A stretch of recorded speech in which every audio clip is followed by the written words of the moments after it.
اللہ تبارک و تعالیٰ نے فرمایا کہ قیامت کے دن جتنے دوست ہیں آج آپس میں وہ سب ایک دوسرے کے دشمن ہو جائیں گے۔ آج کی دوستیاں کس میں بدل جائیں گی؟ دشمنی میں بدل جائیں گی۔ وہ دوستیاں جو خونی رشتوں پر قائم ہیں، جو مال و دولت کے رشتے پر قائم ہیں، جو کام کاج اور دنیاوی غرض پر قائم ہیں، جو دنیاوی لین دین پر قائم ہیں، جو دنیاوی حاجات اور تعلقات اور ضروریات پر قائم ہیں، وہ ساری دوستیاں اور رشتے قیامت کے دن الاخلاء یومئذ بعضهم لبعض عدو، ایک دوسرے کے دشمن ہو جائیں گے۔ دشمن کیوں ہو جائیں گے؟ اس لیے کہ ایک نفسا نفسی کا عالم ہوگا۔ ہر کسی کو اپنی بخشش کی پڑی ہوگی، ہر کسی کے اعمال تل رہے ہوں گے، ہر کسی کا حساب و کتاب ہو رہا ہوگا۔ کسی کے حساب میں اعمال کے تلنے میں اتنی کمی رہ گئی تو وہ مارا پھرتا ہوگا کہ اب اس کا اعمال نامہ اور وزن پورا ہو تو بخشا جائے۔ کسی کی 5 نیکیاں کم، کسی کی 10 کم، کسی کی 50، کسی کی 100، کسی کی 1000۔ کوئی ماشا کم ہے، تولا کم ہے، کوئی چھٹانک کم ہے، کوئی پاؤ کم ہے، کوئی کلو کم ہے، کوئی 10 کلو، کوئی من، کوئی ٹنوں کے حساب سے کم۔ جس کے جتنے اعمال اور نیکیاں کم ہوں گی اس کو ضرورت ہوگی، اور وہ ضرورت مند ادھر ادھر بھاگے گا کہ مجھے کوئی اپنی نیکیاں دے دے۔ جس کے پاس جائے گا نیکیاں مانگنے کے لیے وہ کہے گا لا الیوم، آج کچھ نہیں دوں گا۔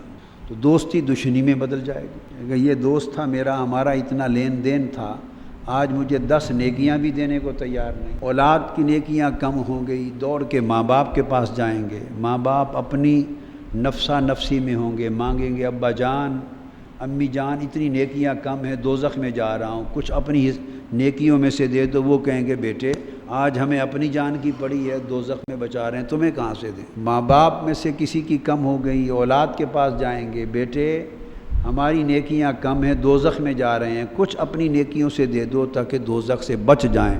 اولاد کہے گی میں دوزخ میں خود جا رہا ہوں، آپ کو کیوں دوں؟ لہٰذا سارے رشتے کٹ جائیں گے اور دشمنیوں میں بدل جائیں گے۔ ایک سوال پیدا ہوتا، کوئی ایسا بھی ہے پھر جو قیامت کے دن کام آ جائے؟ تو اللہ پاک نے اس کا جواب دیا، فرمایا ہاں الاخلاء، دوست یار رشتہ دار تو جتنے ہیں سب عدو،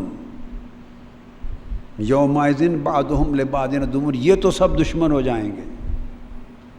اب رہ گیا تمہارا سوال کہ مولا کوئی دوستی اور رشتہ ایسا بھی ہے جو قیامت کے دن کام آئے؟ تو اللہ پاک نے فرمایا ہاں ایک رشتہ ہے۔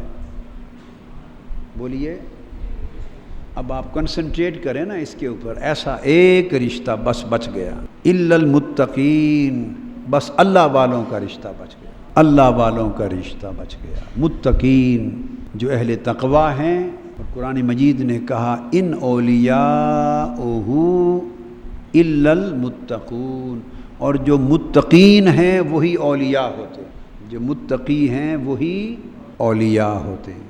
تو یہ جو متقین کا رشتہ ہے، اولیاء اللہ کا رشتہ ہے، صالحین کا رشتہ ہے، اہل اللہ کا رشتہ ہے، وہ ایک ہی رشتہ اللہ پاک نے فرمایا قیامت کے دن کام آئے گا۔ اس سے توسل بھی ثابت ہو گیا کہ وہی اللہ والوں کا رشتہ قیامت کے دن وسیلہ بن جائے گا۔ شفاعت بھی ثابت ہو گئی، وہی اللہ والوں کا رشتہ قیامت کے دن تمہارا سفارشی بن جائے گا۔ اے تقوی والے بندو، اے اللہ کے مقرب عبادت گزار متقی بندو، آواز آئے گی لا خوف علیکم اليوم، تمہیں مبارک ہو، ہر کوئی ڈرتا رہے پھرتا رہے، تمہارے اوپر آج کے دن کوئی ڈر اور خوف نہیں۔ ولا انتم تحزنون، اور نہ تمہیں کسی قسم کا کوئی خوف ہے نہ غم ہے، اس لیے کہ تم وہ لوگ ہو جو میری آیتوں یعنی میرے احکام کو ماننے والے تھے۔ الذین آمنوا بآیاتنا، تم لوگ ہماری آیتوں کو ماننے والے، ایمان لانے والے تھے اور پکے پکے مسلمان ہو گئے تھے، صحیح مسلمان ہو گئے تھے۔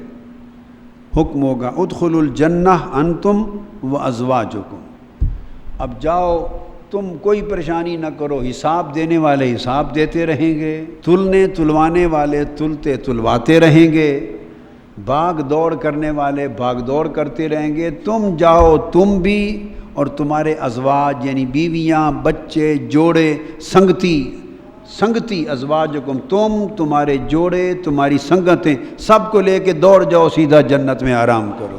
تو اللہ پاک فرمائیں گے جاؤ کوئی پریشانی نہیں، اور تمہارے اوپر ہم نے فرشتے، حوریں، غلمان مقرر کر دیے ہیں، تو جس قسم کا مشروب تمہیں چاہیے ہوگا، سونے اور چاندیوں کے پیالے لے کر تمہارے ارد گرد گھومتے پھرتے رہیں گے، جس کی طلب ہوگی مانگ لینا، پیاس بجھا لینا، ایسی شان سے بیٹھنا، اور جو چیز تمہیں مطلوب ہوگی، تمہارا نفس اور جان جس کی خواہش کرے گا وہی حاضر ہو جائے گی۔ اور ایک حدیث میں آتا ہے کہ جب جنتی سارے جنت میں آ جائیں گے اور جنت کی پوری مجلس بھر جائے گی، تو اللہ پاک اجتماع منعقد کرے گا، جنتیوں کی کانفرنس بلائے گا، جنتیوں کا اجتماع، پہلا اجتماع ہوگا، اور پوچھے گا اللہ پاک فرشتوں کے ذریعے پوچھو بھئی جو تم سے وعدے کیے تھے وہ سب مل گئے نا؟ بتاؤ، وہ کہیں گے جی مل گئے، الحمدللہ مل گئے۔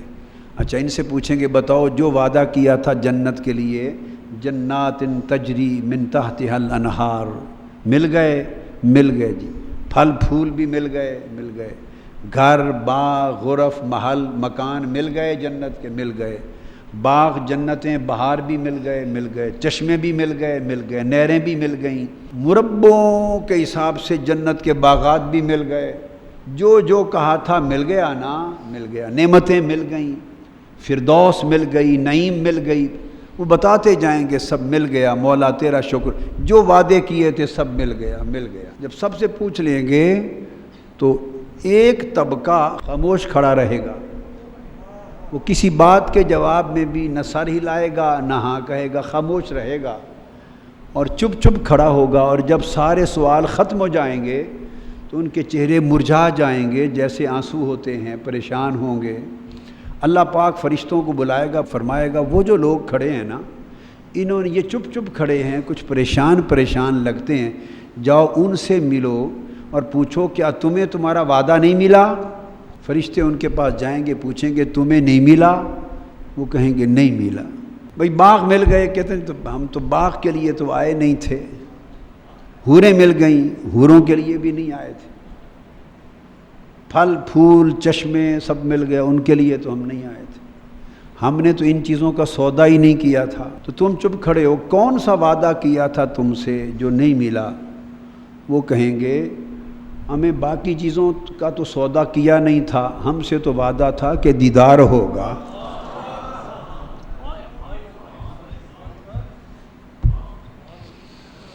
ہمیں تو بتایا گیا تھا کیا دیدار ہوگا،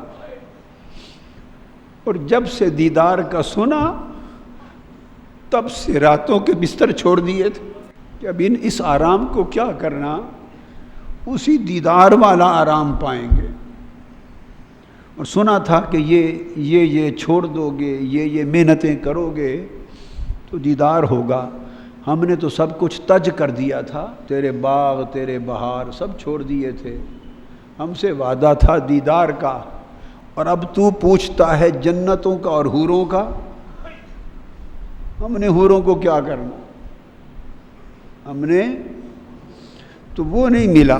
فرشتے آ کر کہیں گے باری تعالیٰ یہ تو کچھ مختلف قسم کے سوداگر ہیں، یہ تو سودائے دیدار کی بات کرتے ہیں، کہتے ہیں ہم نے جو ہم سے وعدہ تھا وہ نہیں ملا۔ اللہ پاک فرمائے گا ٹھیک ہے، فرمائے گا اچھا جنتیو تم خوش ہو؟ خوش ہیں، سب چلے جاؤ اپنے گھروں میں، ہائے ہائے، سب گھروں میں چلے جاؤ اور اپنے اپنے محلات میں جاؤ، آرام کرو۔ سب جنتی روانہ ہو جائیں گے، سب جنتی روانہ ہو جائیں گے، اور صرف وہ رہ جائیں گے جن کا اللہ کے ساتھ سودا عشق ہوگا۔ انہیں بلائے گا ذرا قریب آ جاؤ، انہیں قریب کھڑا کر کے فرشتوں کو حکم دے گا کوئی اور حوروں کا طالب تو نہیں رہ گیا، نہیں رہ گیا، سب چلے گئے مولا۔ حکم ہوگا فرشتوں کو انہیں سامنے کھڑا کر دو قطار میں، اور میرے ان کے درمیان جو پردہ ہے اٹھا دو، پردہ اٹھا دیا جائے گا۔ کسی عاشق نے کہا او جنت میرے کیڑے لکھے جتھے تو نظری نہ آویں، او جنت میرے کیڑے لکھے جتھے تو نظری نہ آویں،